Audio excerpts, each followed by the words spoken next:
నిన్నటి నుంచి రేవంత్ రెడ్డి పైన చాలా న్యూస్ అయితే రావడం జరిగింది. ఎందుకంటే మన గౌరవ ముఖ్యమంత్రి రేవంత్ రెడ్డి గారు ఆయనకు రెండేసి ఓట్లు ఉన్నాయని చెప్పేసి మొన్ననే ఈసీ సంచలన విషయాలు కూడా బయటపెట్టింది. వేర్వేరు ప్రాంతాల్లో ఒక వ్యక్తికి 2 ఓట్లు ఉంటే జైలు శిక్ష తప్పదని చెప్పేసి ఈసీ కూడా సంచలనమైన ప్రకటన కూడా రిలీజ్ చేయడం కూడా జరిగింది.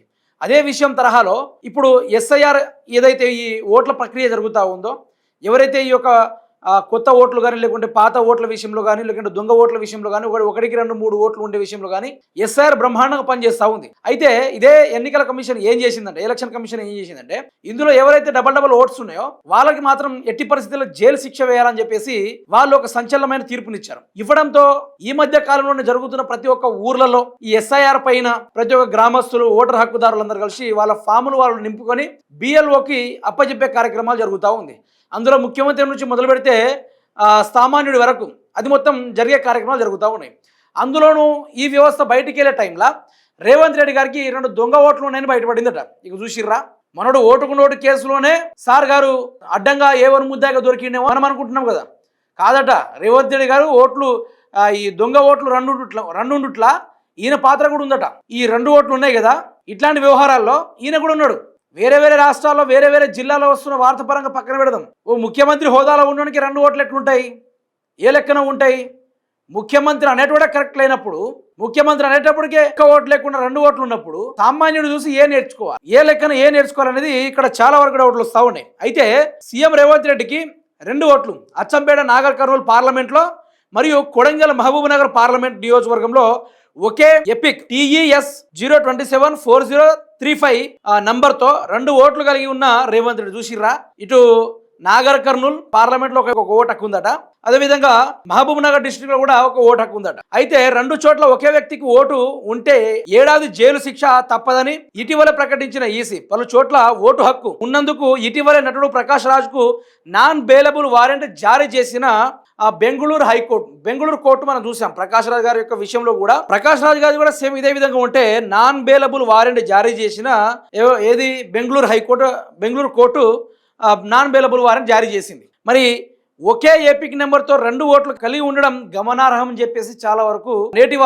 వరకు రాజకీయ నాయకులు కూడా దీనిపైన చాలా విమర్శలు తెలుపుతున్నారు. ఏ లెక్కన 2 ఓట్లు ఉంటాయి మనిషికి? సీఎం హోదాలో ఉన్నోడికి 2 ఓట్లు ఎట్లుంటాయి? 2 ఓట్లు ఏ విధంగా ఉంటాయి? నాగర్ కర్నూల్ సంబంధించిన పార్లమెంట్ పరంగా ఓటు హక్కు కలిగి ఉంటుంది, మహబూబ్ నగర్ డిస్ట్రిక్ట్ సంబంధించి కలిగి ఉంటుంది. ఒక ముఖ్యమంత్రి ఇంత సోయి లేకుండా ఉండడంటే మిగతా ప్రజలు ఏ విధంగా ఉంటారు, ఏ లెక్కన ఉంటారు? తెలంగాణ రాష్ట్రంలో ఓటు హక్కు కలిగిన ప్రతి ఒక్క ఓటరు ఈరోజు రేవంత్ రెడ్డిని చూసి ఏ నేర్చుకోవాలి? మొదటి నుంచే రేవంత్ రెడ్డి గారు తెలంగాణ ఉద్యమ ద్రోహి, తెలంగాణ ఉద్యమాలపైన గన్నెత్తుకుని పరిగెత్తిన నాయకుడు, తెలంగాణ ప్రజలని కాల్చి చంపాలని చెప్పేసి కసితోడు ఉన్న నాయకుడు, తెలంగాణ ఏర్పడని మనిషి, తెలంగాణ రాష్ట్ర రైతాంగం కానీ ప్రజలు కానీ రేవంత్ రెడ్డి ముందు కలకలాడుకుంటూ పోతే ఓర్చుకోలేని మనిషి అని చెప్పేసి తెలంగాణ సమాజం గతంలో మాట్లాడుకుంది 2014 ముందు. తర్వాత రేవంత్ రెడ్డి గారు తెలంగాణ రాష్ట్ర విభజన జరగకూడదని చెప్పేసి ఓటుకు నోటు కేసులు అడ్డంగా బుక్ అయి తీహార్ జైల్లో చిప్పకూడు తినొచ్చిన చరిత్ర మనోంది. ఈ లెక్కన మళ్ళీ అధికారంలో ప్రజలు ఆయన ఇంత కార్యక్రమాలు చేసినా తెలిసి కూడా రేవంత్ రెడ్డికి ఓటేస్తే ఈ రోజు ఆయన తెలంగాణ సమాజానికి కోసి రక్తం చల్లండి, లాగుల్లో తొండలి డూర్రి ఇట్లాంటి బూతులు నేర్పించి, అంటే ఈయననే చక్కగలేదు మొదటి నుంచి, ఈయన విషయంలో చక్కదనం లేదు స్టార్టింగ్ నుంచి. ఇక కొసలో ఎట్లా చక్కదనం ఉంటుంది ఈయనకు? మొదటి నుంచి చూసుకుంటే రేవంత్ రెడ్డి అంతా పైన పటారం లోన పటారం అన్నట్టుగా ఉంది. ఏ వారం పైన మాటలు మాత్రం శుద్ధపూసలు మాటలు మాట్లాడతాడు, కింద చూసుకుంటే మాత్రం అంత ఊపుడు కార్యక్రమం తప్ప వేరే కార్యక్రమమే లేదు ఎక్కడ చూసినా కూడా, ఏ ఏరియాలో కూడా లేదు. అయితే ఇందులోనూ మీకు ఆ ఆధారం కూడా చూపించుకునే కార్యక్రమం కూడా చేస్తున్నాను. ఇక మీరే చూడొచ్చు కదా, గౌరవ ముఖ్యమంత్రి రేవంత్ రెడ్డి గారికి ఏడాడు ఉందో మీరే చూసుకోవచ్చు. ఇక్కడ యనమల రేవంత్ రెడ్డి చూడొచ్చు, వాళ్ళ ఫాదర్ పేరు నరసింహారెడ్డి. ఇక్కడ 1-209 ఈ హౌస్ నెంబర్ పరంగా ఇదే చూసుకోవచ్చు, 57 సంవత్సరాలు. తర్వాత ఇక్కడ యాస్ట్ చూసుకోవచ్చు, యనమల రేవంత్ రెడ్డి నరసింహారెడ్డి 3-48 నెంబర్ తోటి ఇక్కడ మనకు కనబడతా ఉంది. వేరు ఒకటే నెంబర్ పైన ఒకటే ఈ TES పైన వేర్వేరు ఓటర్ ఐడీలు ఇక్కడ మనకు కనబడతా ఉంది. ఒకటి మహబూబ్ నగర్కి సంబంధించిన ఈ యొక్క ఓటర్ ఐడి అవపడతా ఉంది, ఇంకోటి నాగర్ కర్నూలుకి సంబంధించిన ఓటర్ ఐడి ఇక్కడ అవపడతా ఉంది. ఇప్పుడు ప్రకాష్ రాజ్ గారినే ఏమని చేశారు? నాన్ బెయిలబుల్ వారెంట్ జారీ చేశారు ప్రకాష్ రాజ్ గారికి ఇక్కడ బెంగళూరు కోర్టు. మరి రేవంత్ రెడ్డికి ఏ విధమైన నాన్ బెయిలబుల్ వారెంట్ జారీ చేయబోతున్నారు? ఏడాది జైలు శిక్ష అని చెప్పారు. ప్రకాష్ రాజు గారికి ఏడాది జైలు శిక్ష, 2 ఓట్లు ఇట్లా ఉంటాయి నీకు అని చెప్పేసి చెప్పడం కూడా జరిగింది. దాని తగ్గట్టుగానే నాన్ బెయిలబుల్ వారెంట్లు కూడా జారీ చేయడం కూడా జరిగింది. 1 సంవత్సరం ఏడాది జైలు శిక్ష అని కూడా చెప్పడం కూడా జరిగింది. అట్లాంటప్పుడు రేవంత్ రెడ్డి ఎన్ని సంవత్సరాలు పెట్టాలి మరి ఈ లెక్కన? సరే, సామాన్యుడు సినీ నటుడు అంటే ప్రకాష్ రాజు గారిది ఆ విధంగా నడిచిపోయింది. మరి తెలంగాణ రాష్ట్రానికి సీఎం మరి ఈ విధంగా చూసుకుంటే ఏదైనా పోలీస్ కేసు అయ్యేటప్పుడు పోలీసు వాళ్ళు ఏం చేస్తారు? ఫ్రెషా లేకుంటే ఇంతకుముందు కేసులు ఉన్నోడా అని చెప్పేసి 2 రకాలుగా చెక్ చేస్తాడు.